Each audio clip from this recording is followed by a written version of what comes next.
Yeah, so we're here tonight to hear about entrepreneur stories, and we have a great panel, and I would like to thank you for coming, to thank our 4 guests for coming. You'll see that we have a diversity of experience here in the room tonight, and I will introduce our guests in a minute, but before doing that, I'm sure that as students you have in mind, some of you may have in mind to create their own business.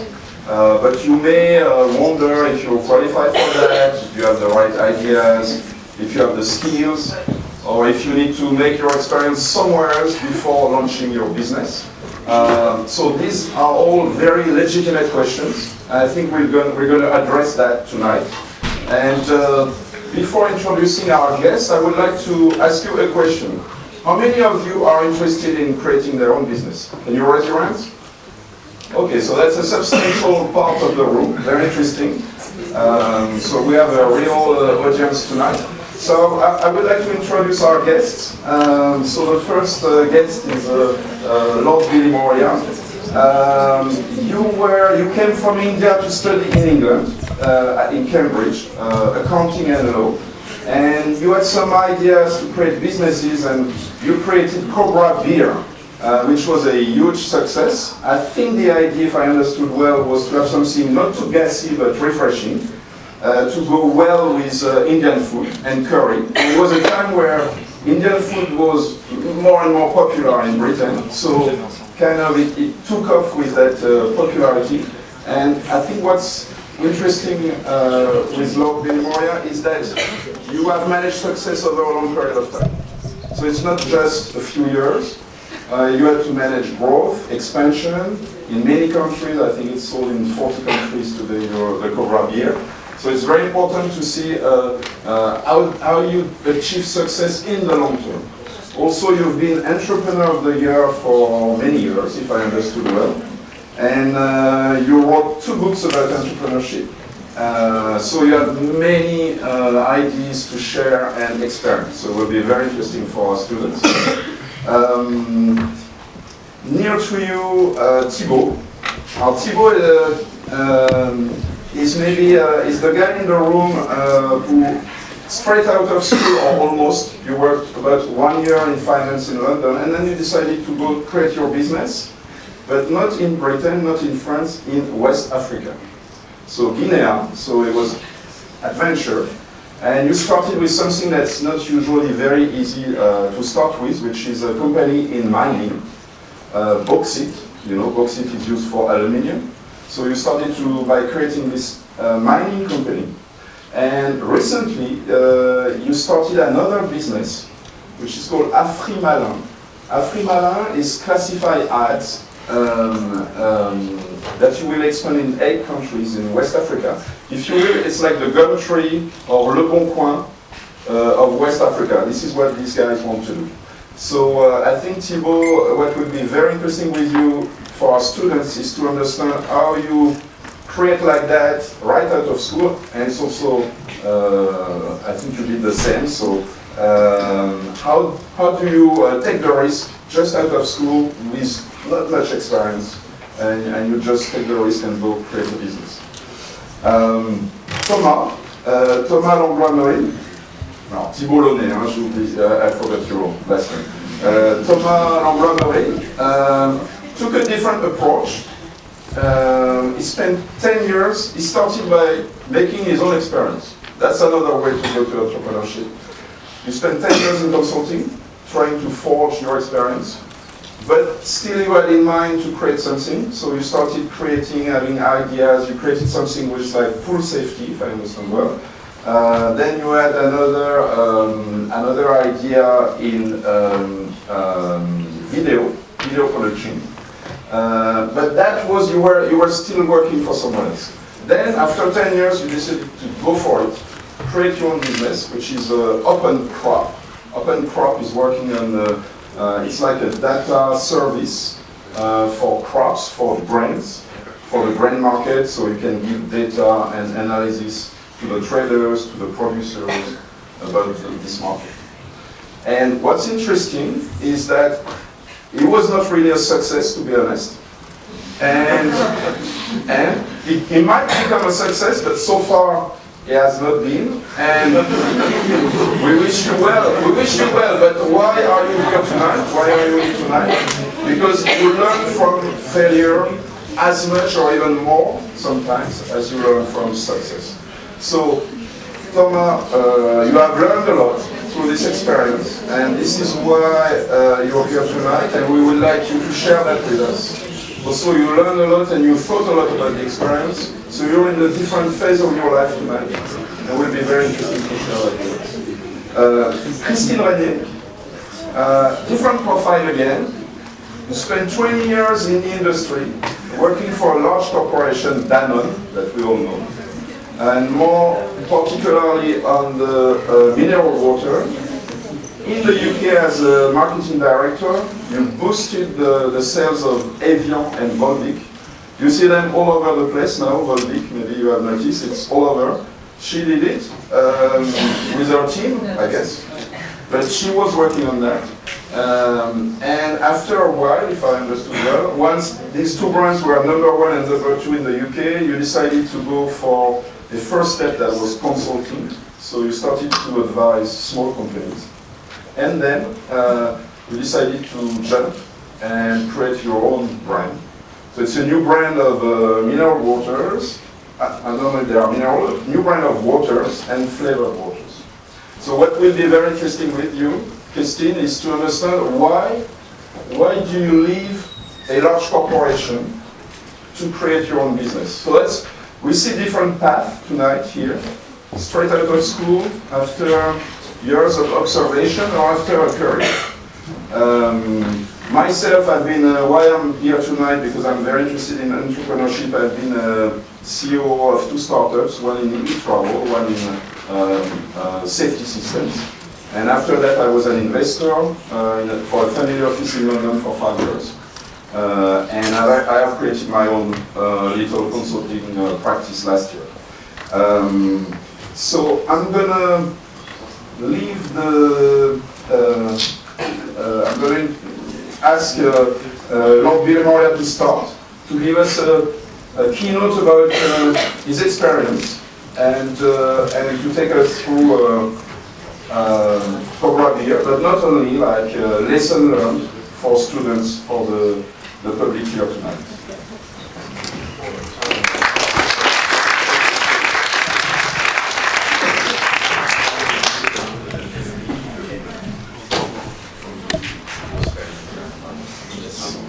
It's a two-year courses in London, and then after they can do the next 2 years. They can do either in Paris or other universities. So it's the first. Okay, thank you. Do I need the mic?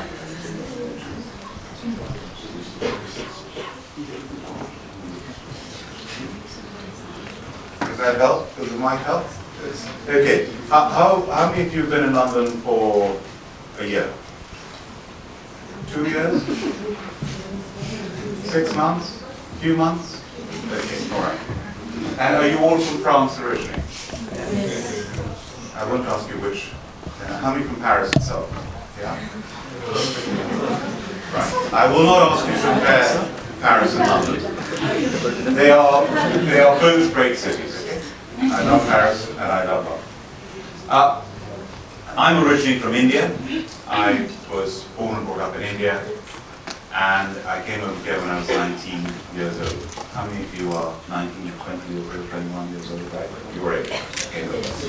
And I stayed at the International Student House.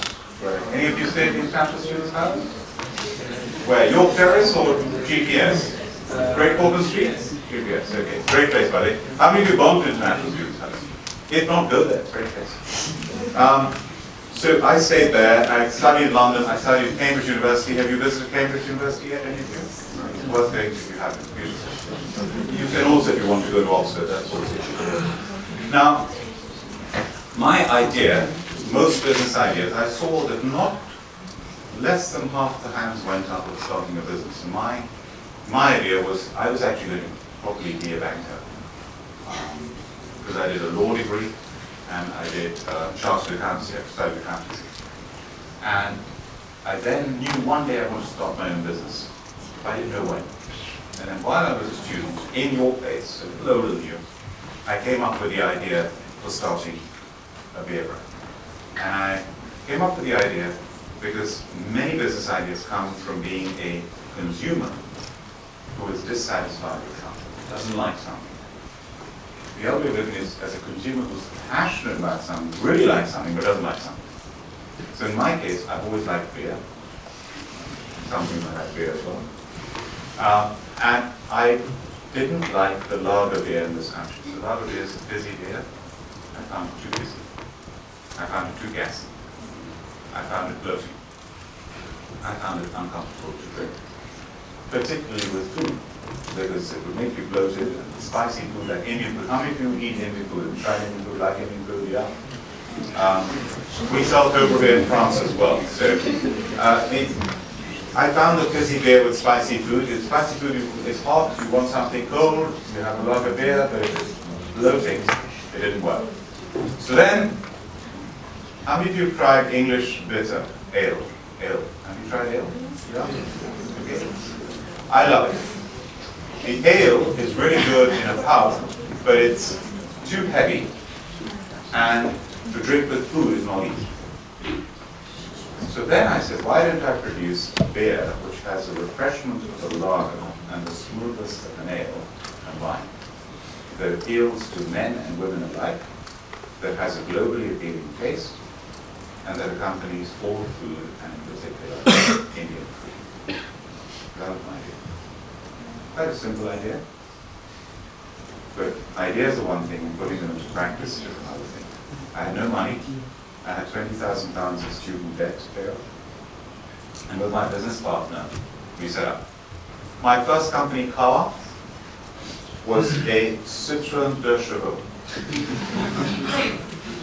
And the Citroën de Chevaux cost £295. Do they still make them in France? You know the ones, they look like people. And so £295 is what it cost. And I'm not exaggerating, it was very battered and bright green, and you needed to push start it every day. And then when you were driving, if you look down, you could see the road through the holes in the floor. And we would park it a little ahead of the restaurant so they wouldn't see the delivery late of the most expensive ever Indian beer. So that's what we started with absolutely nothing against all the odds. And you know, the beer companies are usually well-established household beer brands. Kronenberg, 1664. Roche, last year, the Dutch beer, celebrated its 400th anniversary. Stella Artois, the Belgian beer, 14th century. So they're ancient. Big bucks, big advertising. Our first advertising material, you know, beer brands, you see big television adverts and things. We couldn't even afford branded beer glasses. The first item of marketing we had was a flimsy table card in green and black printing because we couldn't afford full color. And I had a strategy. The strategy was to take the beer into the Indian restaurants. Indian restaurants are very popular in Britain. There are 12,000 Indian restaurants. When I started Cobra, there were 6,000. Today there are 12,000. 7,000 of them are licensed to sell beer. We're today 98.6% of them. And we said if we can get people to discover our product in the restaurants, then we'll sell it in the supermarkets. Today now, over 1/3, 35% of our sales are in the supermarkets. Sainsbury's, Tesco's, and we export around the world as well. So there was a strategy: restaurants, supermarkets, pubs, bars, export. And we manufacture in Belgium, here, and India. So that is Cobra Beer in a nutshell of how I came up with the idea, against all the odds, set up. And in the Q&A we can discuss it in more detail. But before that, I want to ask you a question. How many of you, no right or wrong, just put your hand up if you think you're creative. How many of you think you're creative? I mean, only so many hands. What about, you don't think you're creative? The rest of you don't think you're creative. I mean, what about the panelists? How many of them are creative? But keep the hands up, keep the hands up. Okay. When I ask this question around the world, usually about half the hands go up. Okay, this is less than half the hands. So the point I'm making is this. When I was a student, when I was in your place, and when I was at school before this, I was told by my teachers and by my friends, my parents, Karen, you're good at your academics, you will do well, but you're not creative. Why? I was useless at art. I couldn't draw. Not creative. Then they said, Karen, you must learn music. Learn to play the piano. So I learned to play the piano. Here, they have these grades, you have to pass exams, you get grade 1, grade 2, it goes all the way up to grade 8. I passed grade 1. Karen, give up. You're tone deaf. Not creative. So I went through all my studies. University in India, Cambridge University, chartered accountancy, all the way through thinking I was not creative. And when I started my business and became an entrepreneur, I realized that one of the skills you need more than anything else is the ability to be creative. And I have that ability in abundance. And it's been suppressed throughout my youth. What a waste. So those of you who didn't put your hands up, including the panelists, I'm sure you're creative. And it's one of the most essential skills in life, is the ability to be creative. And the last thing I would say is, and this is a bit unfair talking about this individual, but anyway, the Duke of Wellington, the very famous former Prime Minister of ours, his motto was fortune favors the brave. Fortune favors the bold. And I've discovered with entrepreneurship, successful entrepreneurs, one word is that they have guts, they are brave. They have the guts to do it in the first place, but they also have the guts to stick with it when others would give up. And I've nearly lost my business 3 times. Great, I look forward to discussion of the other panelists as well. Thank you.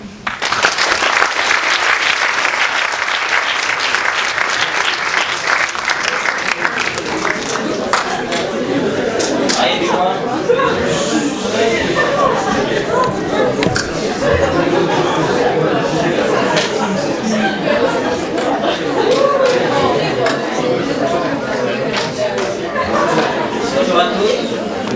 Hi everyone.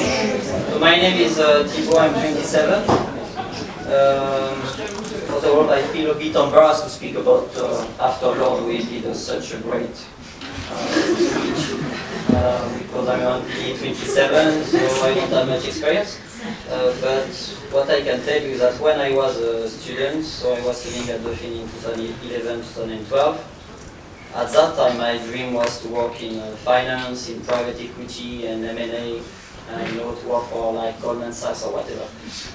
So I got a job in London in finance, but after a year, I actually realized that everyone thinks that working in finance is cool, but actually it's a bit boring.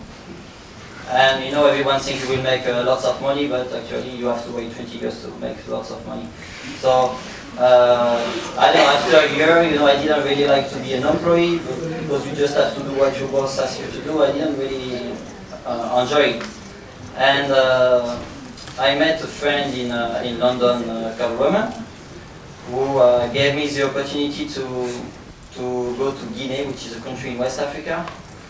I haven't been in Africa before. I mean, when I was a kid, I went into Tunisia, in the hotel for the tourists, but I don't really call this Africa.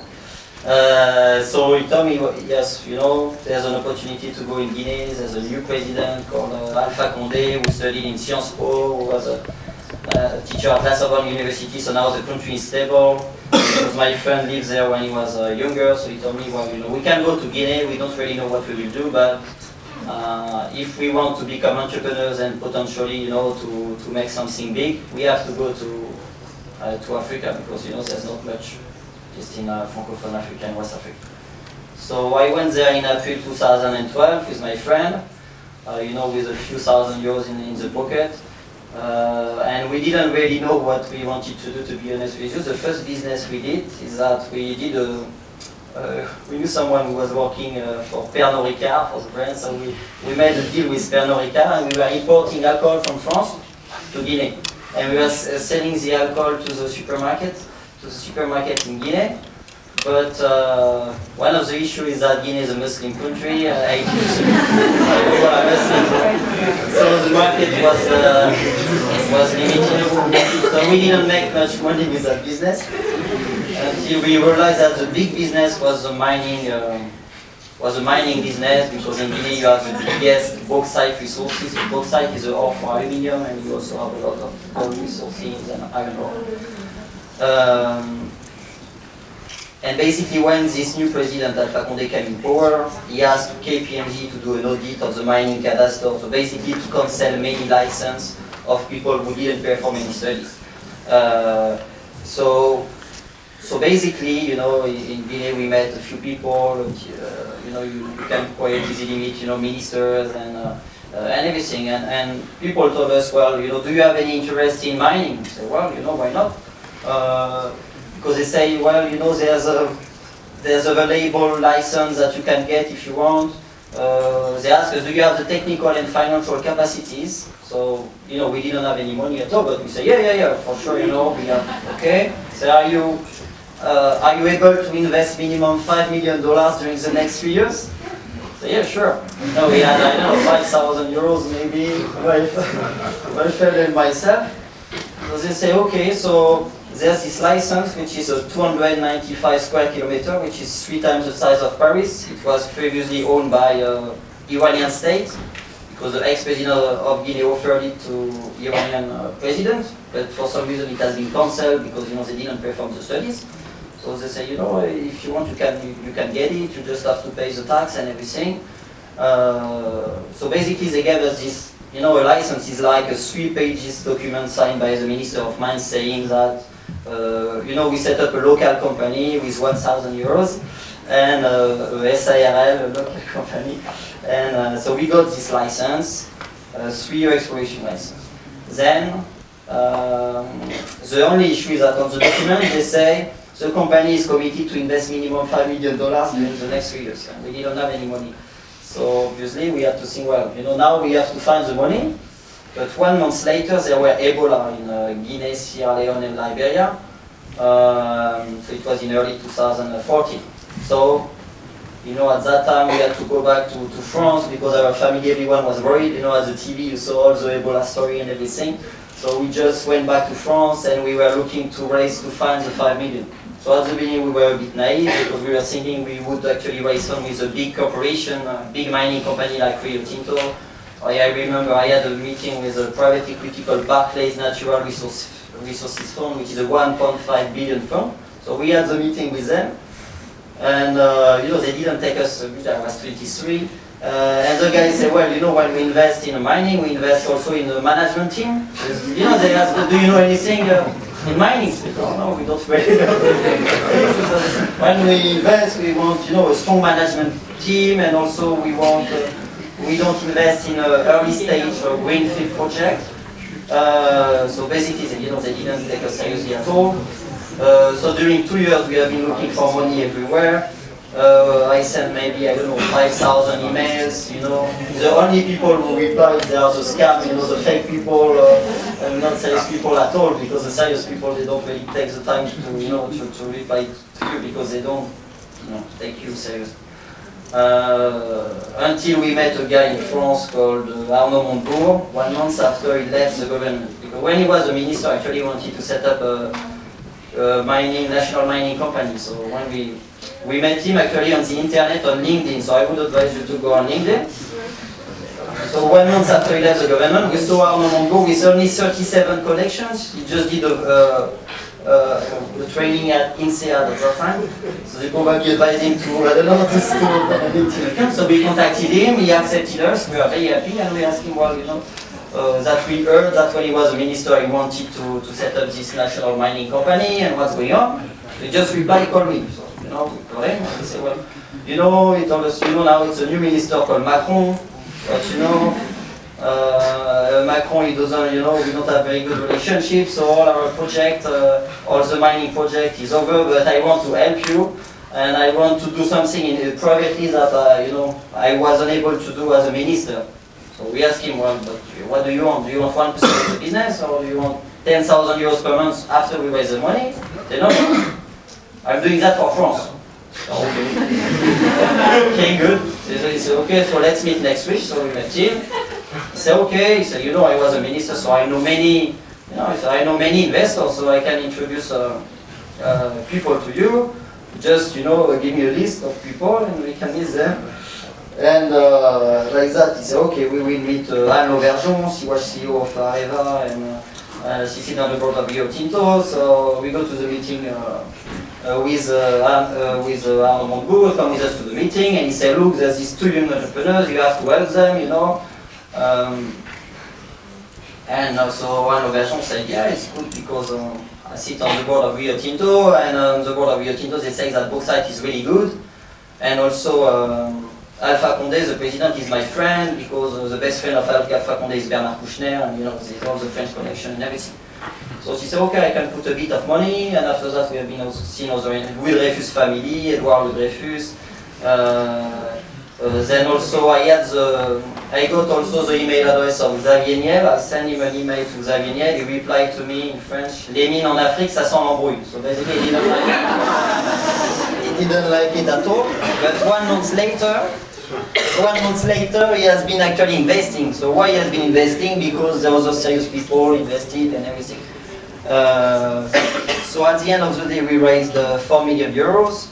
You know, at the beginning, the company was nothing, but we did the drillings and we proved that we actually have 430 million tons of bauxite underground, which is like $20 billion underground. So now this is like a 80 million business. So it has been doing really well during the last 18 months.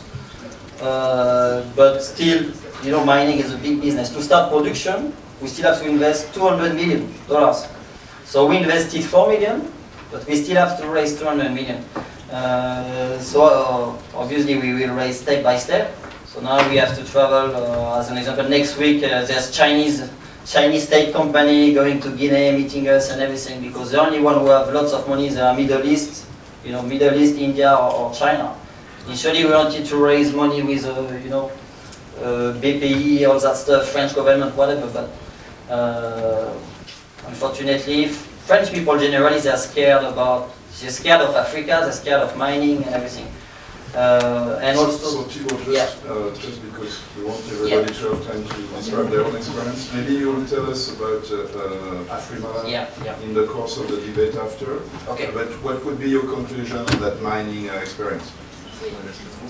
The conclusion is that basically never give up, because you know it took us 3 years to raise the money. It was really, really tough. And also, yeah, we'll tell later that we recently diversified and we launched afrimalin.com, which is like Le Bon Coin, but it in 8 African countries, because Africa is not easy every day, because you have the political risk and everything. But at the same time, you have opportunities that you will never have. You know, you go to Guinea, I can meet the president or whatever. You know, you have really, really good opportunities. So I would encourage you to be entrepreneurs when you're young as well, because you have nothing to lose. You know, when you don't have money, you don't have kids, you don't have wives, whatever. What can you lose? So what can you lose? It's a good catchphrase for Christine, because you may have had something to lose when you left Danone. So can you tell us? I could listen to Thibaut and to Lord Villemoria for hours actually, because they are amazing entrepreneurs. And one thing Thibaut said never give up. You know, it's been 3 years, but this guy is incredible. I'm not talking about Lord Villemoria, but 3 years in the life of an entrepreneur. Yeah. Please confirm, but it's nothing, Thibaut. Yeah. And my friend, by the way, record time. My friend had to work at Rungis selling fish on the market. You know, maybe Rungis in Brazil, somewhere where you have at 4 in the morning, and me, I had to, because it was difficult to raise the money, our parents say, you know, Thibaut, do like your colleagues that work at Dauphine, you know, get a job. So I had like a rubbish job at Crédit Agricole in Normandy, in Caen. I was selling livret A, saving the account on the phone, working at the morning, and at the afternoon we were trying to raise the money. So you said, you know, be creative. I think being the entrepreneurs I met, and I don't see myself as an entrepreneur, I'll explain why, and I hope that's going to be a fuse for you guys, but they're crusaders. Je sais pas très bien comment on dit en français, mais crusaders, like real, you knew you wanted to set your own business at some stage and you just did it, and sometimes I'm sure failed and started again, and you literally knew after a few months that, you know, and you told me earlier, there's no way I want to work in any big businesses before, you know, after anywhere, that would be the worst thing in my life. And so I come from a completely different background. I'm the oldest, probably almost, 48 years old, I'm married, I'm 3 kids, a very plan-plan kind of, you know, career. I wanted to be a war journalist because I'm French, I'm Lebanese, and I was too lazy at school to do Sciences Po. I ended up at Dauphine, which is brilliant, but at my time it was probably a bit less brilliant than you know. So I kind of put it away with like pretty lazy. And then I still wanted to have all these big dreams. And then I joined, you know, I did some advertising, and then joined Danone in France, working on some fun stuff. And I was like, after 2 years, I'm really, am I going to do it? I'm going to stay there? And I actually loved it. I have no, I enjoyed my corporate years extremely. Because also Danone, like probably a few businesses, is an incredible culture. I still say, I left them 10 years ago, I still say we when I talk about Danone. And I came here in '94, and actually in '94, I was working, after a few years, I was just working on Evian and Volvic, which were non-existing in this country. You know Evian, you know Volvic. And we were complete pirates. So in France, Evian was the mother and baby brand with Isabella Rossellini, like, you know, and hospitals and stuff. And we launched Evian as being like 15, 25, 15, 35 years old in clubs. We didn't have any money. I thought, actually, we were creative. That's why now I'm very hesitant. I thought we were creative because we didn't have money to buy the Grand Slam in tennis, for instance. So Nestlé and Perrier had the Grand Slam. We would do like pink umbrellas and pink caps outside Wimbledon, so that because it always rains anyway in Wimbledon. So Nestlé, our competitors, were pissed off with us because everyone had like their pink umbrella in Wimbledon when it was raining. So we did a lot of guerrilla marketing, and I thought, you know, I always was probably perceived along all these years as an, I don't know, in the big business they say entrepreneur, you know, like you drive. And I thought it was challenging. Actually, it was pretty easy because you say let's go, and in a big business, when you say let's go, even as a young guy, you know, if you have a good idea, you just turn around, and then the businesses, actually, the business follows you.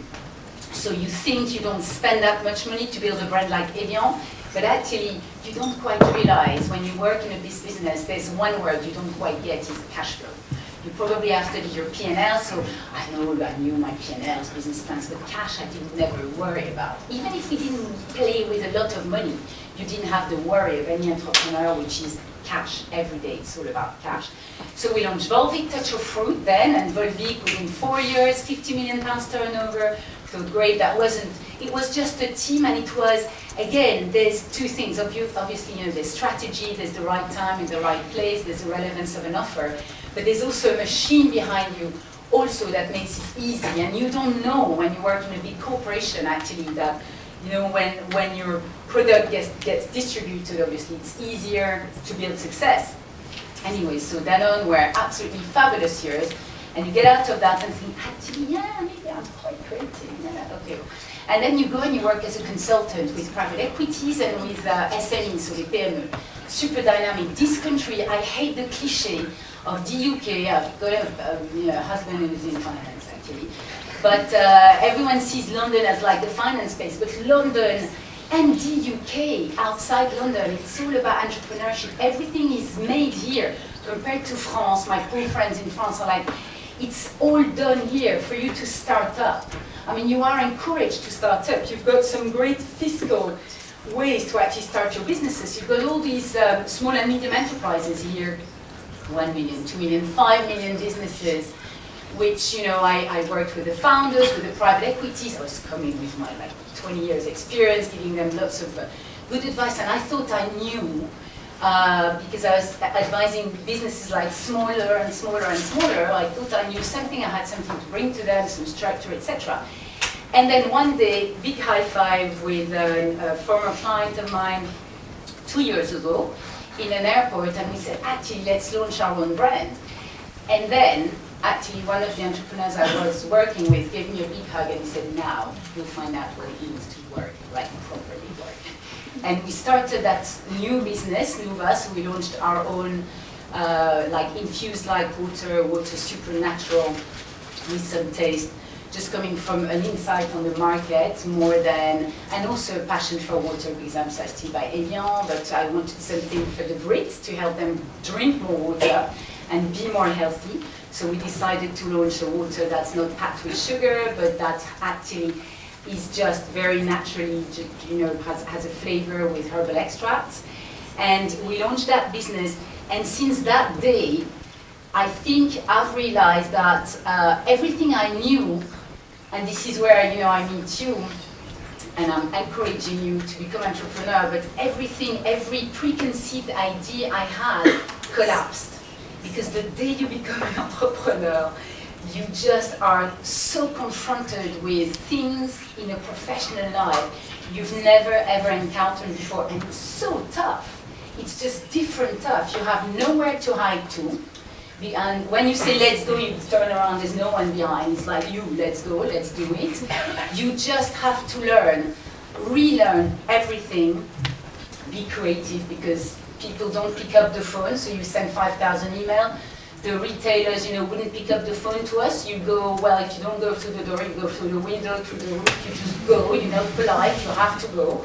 And actually not being a Brit can be, you know, can be quite favored, because my colleagues, Brits, are sometimes too polite. And if you wait for someone to call you back, well, they don't call you back, so you can wait for years. So, you know, it's all about really pushing, opening, persistence, incredibly exciting, but tough, very tough. And I spoke about the cash flow. It's just also every morning having to re-motivate yourself. Now, as young people, I suppose, as you say, the only risk you probably take, if you want to try something and you really have, what strikes me is the difference in those two stories, which is you didn't quite have an idea, but you probably had some flair, and you had, you know, this idea and this belief that you wanted to launch this particular beer. But if you have an idea or a desire and you feel you want to go for it, the only risk as a young person you will take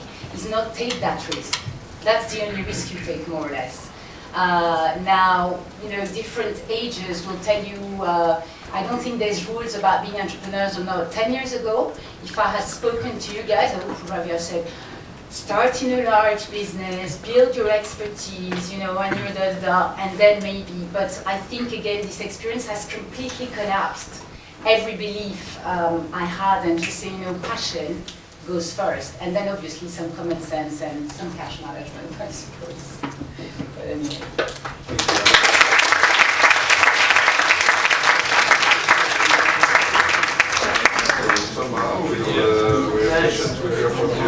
I wanted to be an entrepreneur and try standing up. Is that all right? Take a little risk here, so I'll try that. Hi everyone, Thomas. I graduated from Dauphine in 2002 in Paris. I did a master there in parallel with being an engineer and telecom in Paris. And I had a job in the same time, similar to Thibault. So it was a very busy year. Why I'm here tonight is that actually 2016 has been a terrible year for me. I did not move for the first 9 months of 2016. I had my business, I couldn't call clients, I couldn't look for a job, I couldn't speak to my friends, etc. I was injured. I was damaged. And I've sort of come across this, and I'm hard on people. No, I'll tell you why. So the way I was seeing entrepreneurship back then was, you know, like these guys doing some extreme sports, you know, when they go like on a bike and they jump something, it's very impressive, do something, turn around and then land it. That's the way I pursued my last business. I wanted to do something interesting. I had an idea. Oh, come on guys, I'm going to do something pretty clever on agricultural information. Help actually provide more transparency in this space so that prices are less volatile and we help sort of all the little people in the sector. So that's my idea. Who's interested in this? No one's interested in it. Okay, no one's interested in it. Okay, fine. I'll do something fun then. I'll build pretty serious products. So I'm building my product, investing a lot of time and money and going up the hill. And here we go, 1 year of work, development. And then here we go, big jump, everything. And it's cold. I bring that beautiful product on the table. You know, you come down, sitting down. Hey guys, what do you think? It's amazing, right? That's what I'm doing. No one cares. Nobody cares. And that happened funny enough, not just once, 2 times, 3 times. So the third time, I got that message. Why did I get there? I got there, and so I'll get back to quickly get back. When I was a kid, I was actually a very physical kid. I would spend all my time playing football. I'd be always with my friends outside in the streets, etc. I would be singing, I would be always selling stuff, taking opportunities. I was really sort of physically there. And I loved that, that was my life. So I always saw later in life, that's what I'll be doing. I'll be physical, I'll take opportunities, I'll be there. But then sort of following my studies as an engineer, and then sort of taking my first job as a consultant, I became more and more sort of intellectual, more and more in my head, colder and colder, sort of worried of taking actions. And during that consulting career of 10 years, there's a couple of times where I did try some projects. But instead of pushing this project as a physical task, as the guy there in the community, I pushed this project as an engineer or as a consultant with my ideas. And I lost sort of track of who I am. I'll sort of just sort of wrap up that story. The way sort of that last project sort of ended up is I needed help. I needed help because I was injured. And I said, hey, what's going on here? How come it's not working? You know, I've been trying all these things, it's not normal.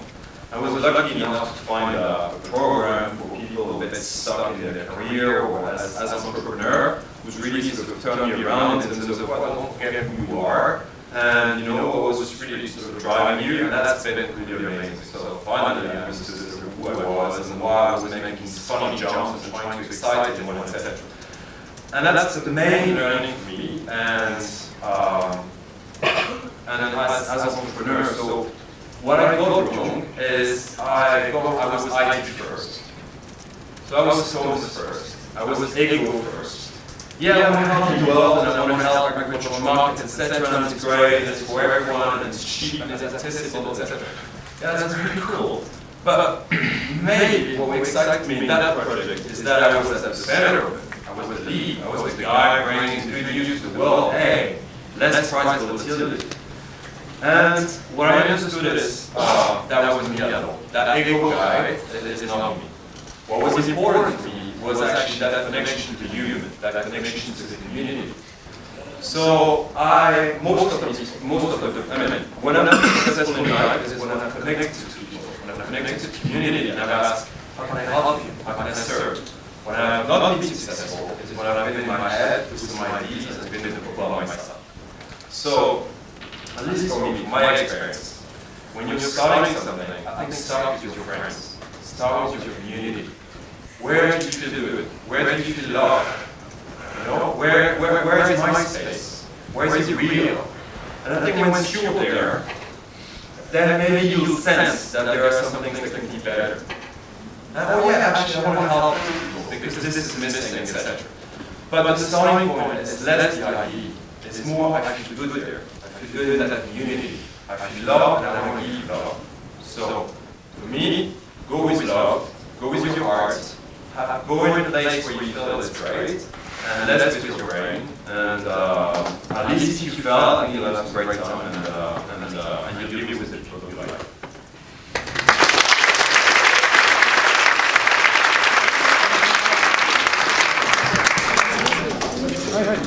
Thank you very much. So we're going to now turn to the room for the questions, but before I would like to say that I would like to Lord Victoria said fortune favors the brave. So who will be brave enough to ask the first question? We have a very diverse panel. Who will ask a question? Who will ask a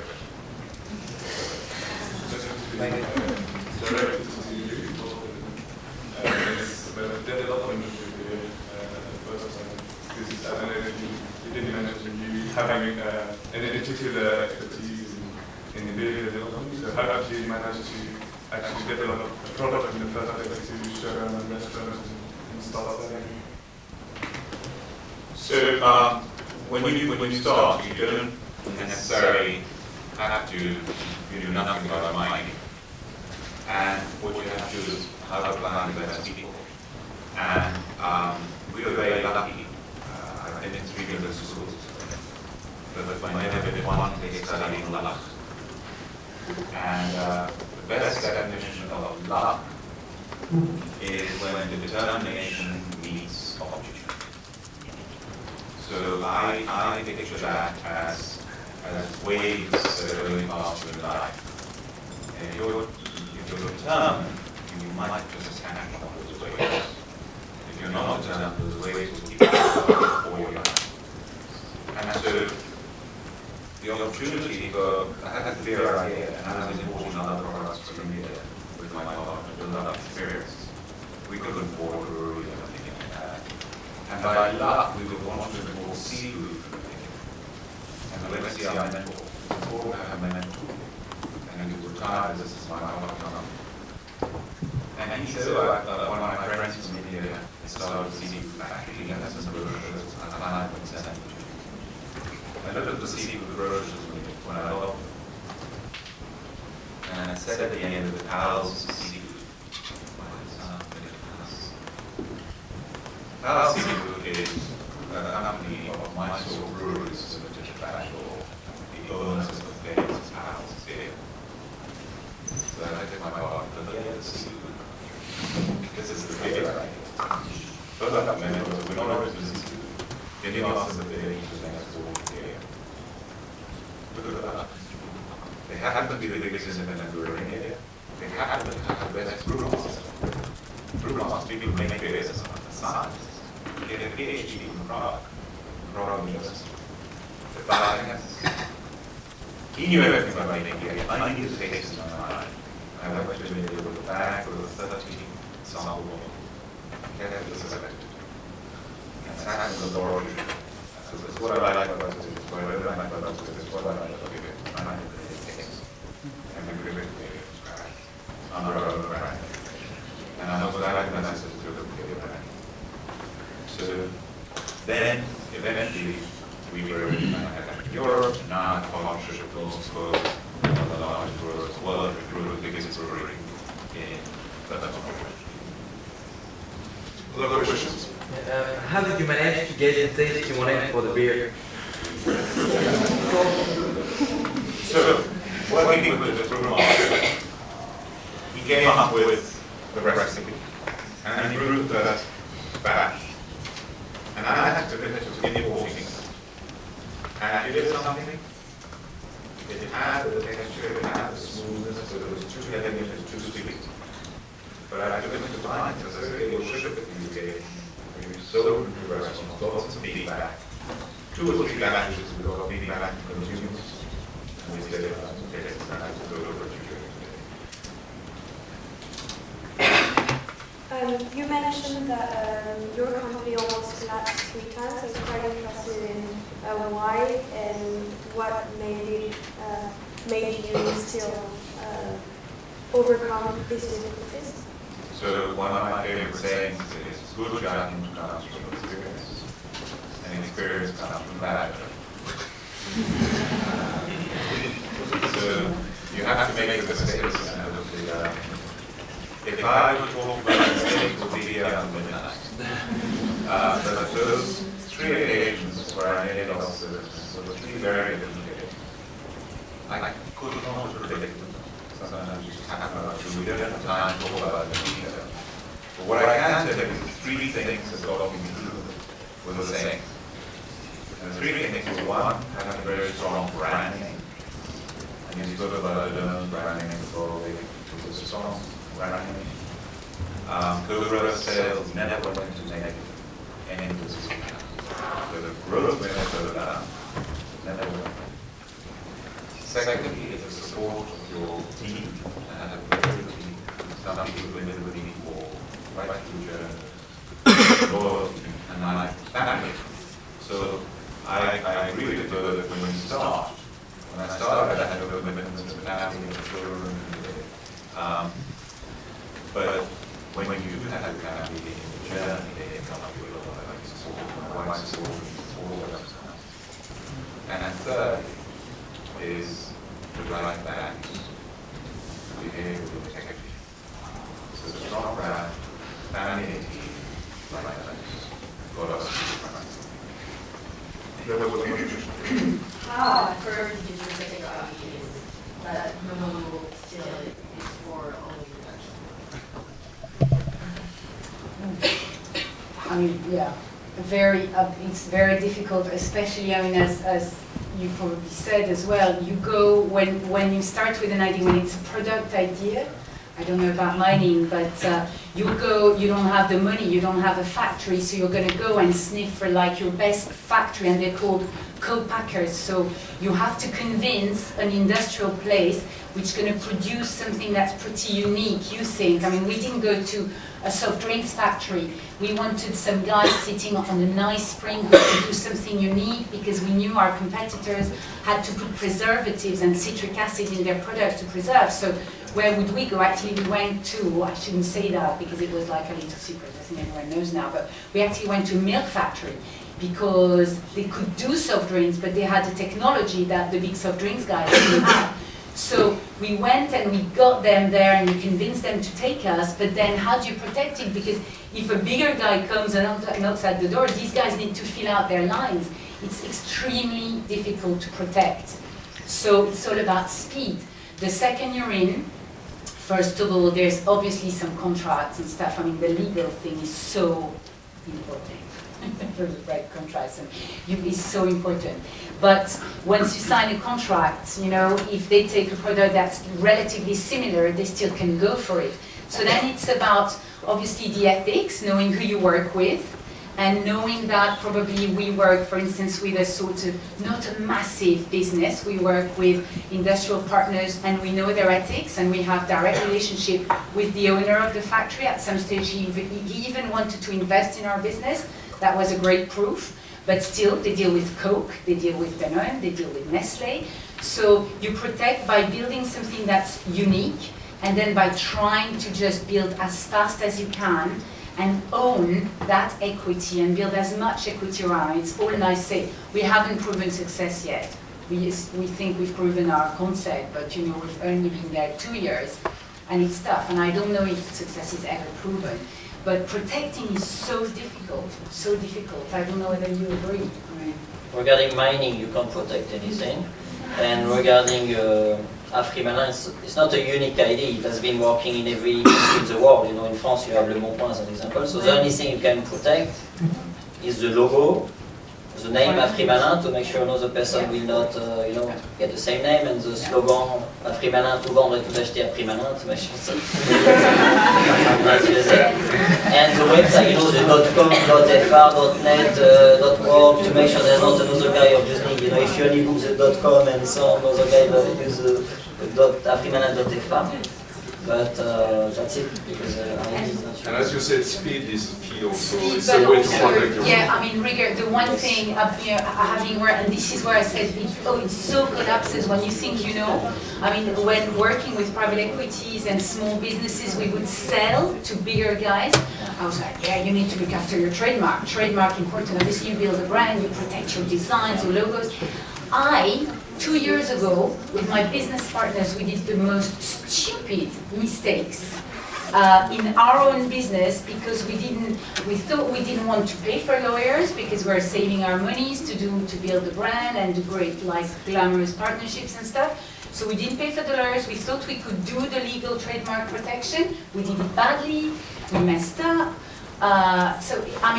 So actually protection and having in some areas the right experts and bringing them in is super important, but then how do you afford it? And IP lawyers are amongst the most expensive. Super important, yeah. Yeah, but I agree with the speed, because as an example with Afriman saying, as an example, we are the first one in, the first one to do this type of website in Guinea, Mali, or whatever. So companies like Rocket Internet, this is a business to do that, to do copy and paste. So they did that in Nigeria and everything. But last week the M&A team, they called me because we are now the first one. We were before them, and they can see that the brand, and we have 100,000 visits the first month and everything. So now they say, well, maybe we can buy you out on the joint venture. We say, no, we don't want to. So in your case, it's the first mover advantage. Yes, in a first specific mover country. advantage. Exactly, and to be on the ground as well. Question over there. Yeah, my question is for Thibaut. When you needed to raise funds for your mining company, did you establish any business plan, or you just go to see investors? This is the thing, at universities they will teach you, you have to business plan, whatever. It's just, you meet the guys face to face. Obviously, what we did is that we explained them how will we spend the money. So they say, okay, we need 3 million. So they ask you, well, what will you do with the 3 million? So, with the 3 million we will do the drilling, then hopefully we will put a really big deposit, and the mining company will be like a 100 million company. But this is the same. As an example, so for the mining company it took us 3 years to raise the money, but for the Afriman it took us 3 days. We just called 10 people, it calls them, say, well, do you want to invest in an online classified website? Afriman, they say, well, I'm not sure. They say, do you know Le Bon Coin? So everyone knows Le Bon Coin. They say, yeah. Do you know what's the valuation of Le Bon Coin? So I tell them it's a 500 million website, Le Bon Coin. So we tell them, well, you can invest now, it's a 2 million company. Say, what, you just launched 1 week ago, why is it to 2 million? You say, if you don't invest, it's not a problem, somebody else will invest. And they say, oh, okay. And I have to tell them that this, as an example, the family will own Etam, maybe Etam, the lingerie group. Even my ex-finance teacher at Dauphine, called David Calfon, invested, and even the chairman of Dauphine in London, called Yannick, invested as well. So you just have to create the desire and the opportunity. You say, yes, it's a 2 million business, because for sure in 3 years we will sell it for 50 million, because we say, look at this company, Gumtree, they sold it to eBay for 50 million. So, you build the equity story and you build the desire, and you tell them, if you're unhappy, don't worry, you have to be confident. Yeah. If you tell them, well, I really need you, they will not help you. But if you tell them, it's up to you, because I like you, I give you this opportunity to invest, I give you the priority, because you already invest in other business, and in that way you are in a good position, and you just tell them, you say, well, minimum is like what we say minimum is 50K, we don't want you to invest like, everyone wants to invest 5K or whatever, and you have like 3 days to tell them, because we tell there's 20 other people interested, so we give you the priority for 3 days, and tell us yes or no. And this is how in 10 calls, 5 of them say yes, okay, let's put the money. It's quite unusual, when you raise, how much did you raise with Niel and everyone on your mining? Mining is 4 million. When you raise 4 million, you have to produce some kind of business plan. I don't know how you... Yeah, but because African mining is so exotic. So you know what they did? They took the flight, and we met the president, and they wanted to make sure that it was a valid license. So we met the mining minister and the president and the French ambassador to make sure we have the support from France.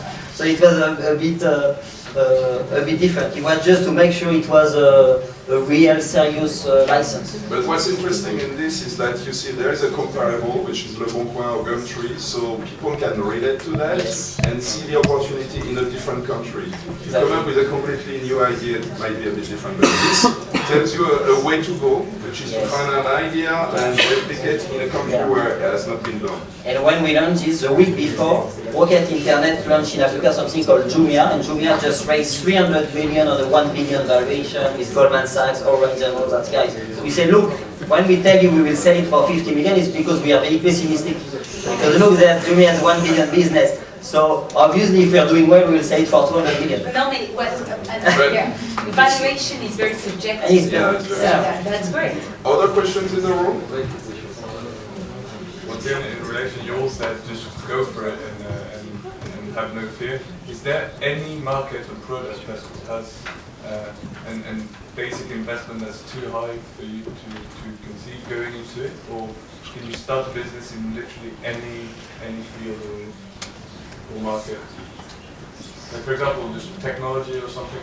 Would it be conceivable to start something with nothing, or like if you hire the people, look at the Freeman and stuff, I didn't know anything about the online, so what we hired the number 2 of Rocket Internet in Senegal. You just hire the team, you build the team to have this credibility as well for your investors, because when we contacted the investors, they say, well guys, you're into mining, so you don't know anything about this Le Bon Coin, Freeman and stuff. Say, no, don't worry, but we have the team.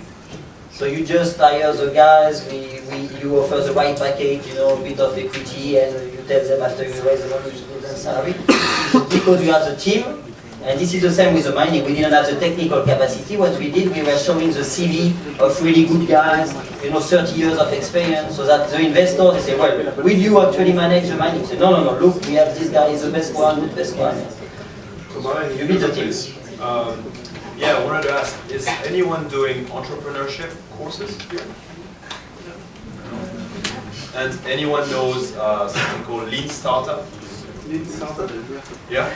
One in the room knows Lean Startup.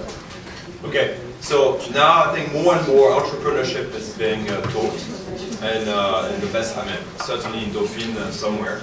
And I think there is that methodology of how do you create a business and how do you reduce risk. And the lean startup methodology is the idea of being lean and very efficient. And at the beginning you don't have capital. So the idea of developing the project is how do I gather as much information as possible for the least amount of capital. And therefore that little idea that you have, it could be a one-page website, or it could be a very simple way to tell your story, but it doesn't cost you anything. And then with that little seed, you're going to try to get as much feedback from the customers. And certainly in technology, certainly in internet products, software products, you can go a very long way by just sort of trying to say, what's the story I'm trying to tell, who are the people I'm trying to help, and then get on and meet them, and then co-develop the product with your community or with your clients, etc. Well, it's absolutely not what I've done myself, but in general, that's the model today. So you don't need too much, you don't need a lot of. I have a question for Moria. You were a bridge in a way between India and Britain. Your products, your approach. Here we have people mainly from France, and they are in Britain. Is there some inspiration or some advice that you could give them to take this opportunity that they are from a country in another country?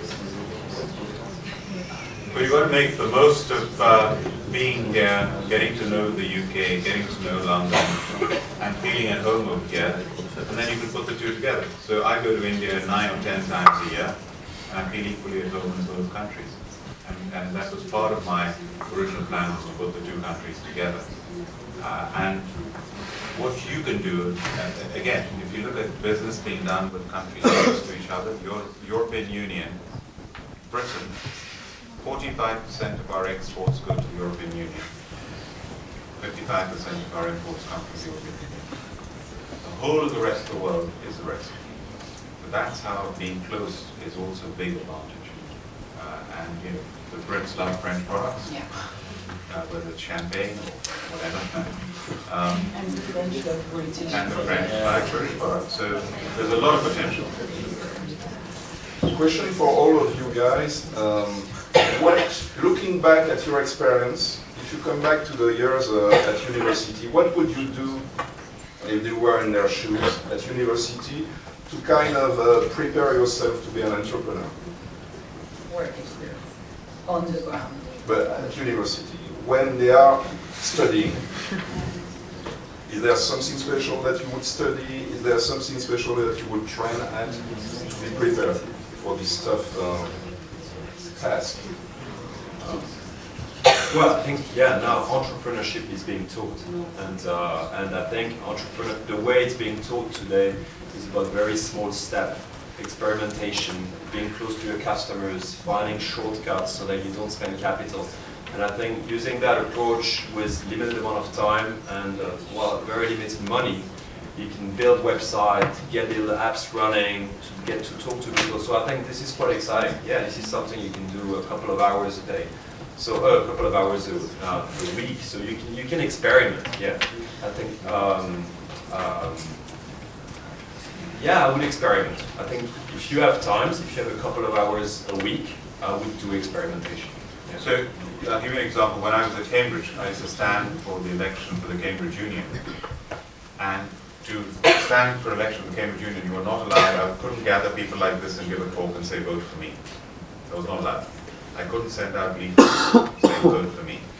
I had to go door to door. I was given a list of all the college staircases, all the rooms in every college in Cambridge. And whether it was snowing or whether it was raining, I'd be on my bicycle and I would go door to door and knock on the door to a complete stranger and say, vote for me.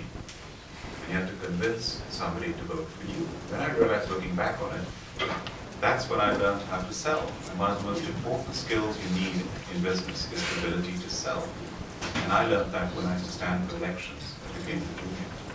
And I think, I mean, university and academics is great, but linking the academics to a very practical experience, so actually practice it in, either it's case studies, but life studies, and just being curious, just throw yourself, and if you do, if you do something on branding, just try and go and work with any brand, go to Whole Foods, pick one small brand, go and spend 2 days with them, challenge what you've learned, and think, okay, what are the 3 really important things actually I've learned, because I think it's when reality meets what you learn that it becomes really interesting, and for you guys, probably a bit of a fast track as well. And you're in the best world. I mean, with the internet, look at these guys, send a LinkedIn to someone. I'm sure you know you send 20 requests of spending 2 days in a business that relates to one particular Dauphine course that's really relevant to you. Just go for it. Just go for it. Everyone accepts everything now on LinkedIn anyway. I mean, whether it's LinkedIn or other things. And then you just get exposed. And I think also, so it probably gives you 2 things. I think be facing reality, but also build your network. What strikes me is there's no age. One entrepreneur actually in the tech business said, actually, when I tried my first business, 22 years old, I didn't have a network. That was an handicap. But actually, anyone at your age can build a network from now. You just go, you send an email to Langlois-Meurinne in 2 weeks saying, I met you in this conference.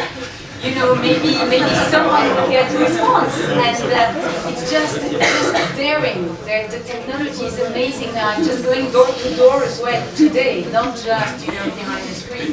Before we take the last question from the room, we have one question here. Yes.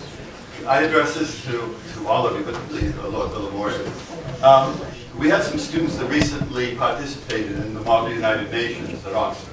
And one of the things that became quite apparent was the importance of public speaking, and the importance of being able to stand up in a room, to be able to address and talk and defend a position. And the students that went on this, had a great experience because they had to do it. How important do you attach the ability to stand on your feet and be able to address? You were saying about selling. How much of that do you translate into being able to address an audience or a group of people? I guess it's a lot more. Sure. I think that it's so important to be able to, when you've got to go try and raise money, or you've got to go and try and convince somebody about a new product, whatever you're doing, you've got to be able to present your idea. And it may be one-to-one, it may be to a small group, it may be to a room full of potential investors. You've got to have that ability to stand up and speak. The more practice you can get at that, the better. So take part in, if there are competitions, take advantage of any debating competitions. Have any of you done any debating? Only a few of you. I started debating when I was 14 years old at school. And it's one of the best things I ever did. And even when I was at college, I take part in debating competitions. The other thing is there are entrepreneurship competitions for international students. There was one which I was a judge for, which is open only for international students in London. Enter those entrepreneur competitions. They're cash prizes, you get experience trying out a real idea.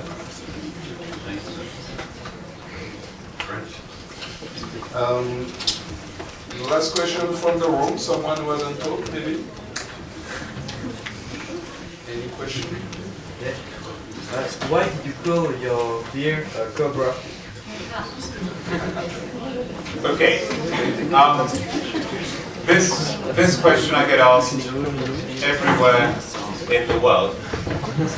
Why do I call it? Firstly, do you like the name Cobra? How many of you like the name Cobra? Okay, yeah. So, the first name that I actually chose, the first name I chose was actually Panther. You know what Panther is? Leopard? And we chose the name Panther. We could have chosen any name. When my partner tried to sell the beer before it was shipped from Bangalore, nobody liked the name Panther. I don't know why. I don't know what's wrong with Panther. But they didn't like it. And the second name was Cobra. Second choice. Luckily, the brewery had not, the printers had not printed the labels. And when I asked him to try out to see if people like Cobra, he said people love the name Cobra. So we changed just in time and redesigned the whole thing and produced Cobra. And it's the best decision ever. The lesson I learned there is, as an entrepreneur, you come up with the idea. If Henry Ford had said to the consumer, what form of transport do you want? They would have said, give me a faster horse, not a car. So the consumer is not necessarily going to give you the idea. You have to have the idea. But never go forward with your idea without checking it with the consumer first. And that's a lesson I learned. Today, I'm just off now. I'm doing some research on our new advertising and packaging. And we've got consumer focus groups that are giving feedback, which I'm going to go and have a look at right now. I'm not going to go forward with anything. I've come up with those ideas. My team, my advisors, but I won't go forward without checking with the consumers first. Before we close the session, what would be your last advice in one phrase to our students, each of you?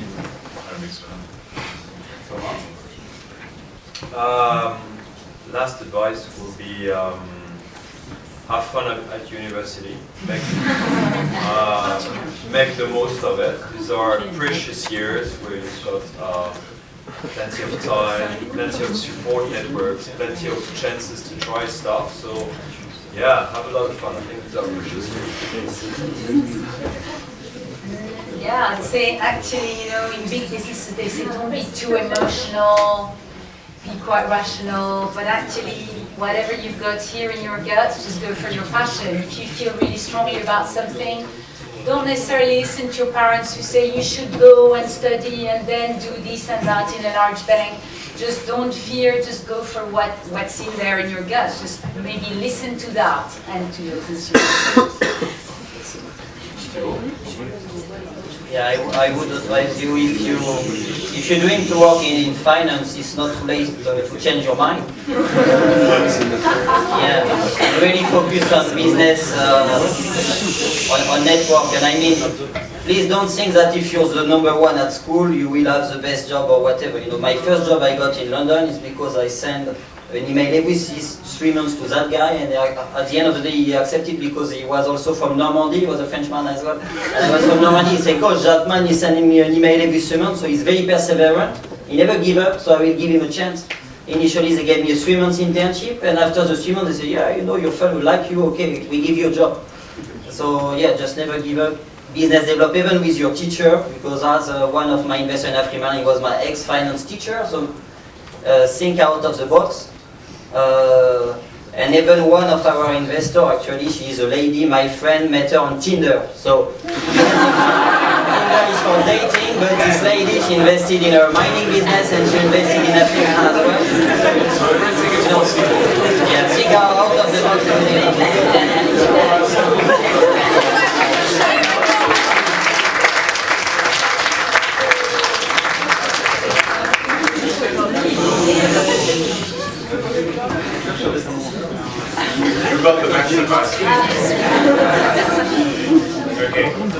say, what matters more than anything else is your attitude. Okay? Where there's a will, there's a way. And you have to just keep aspiring and achieving and always be against the odds and do it with the right values. It is better to fail doing the right thing than to succeed doing the wrong thing. I would like to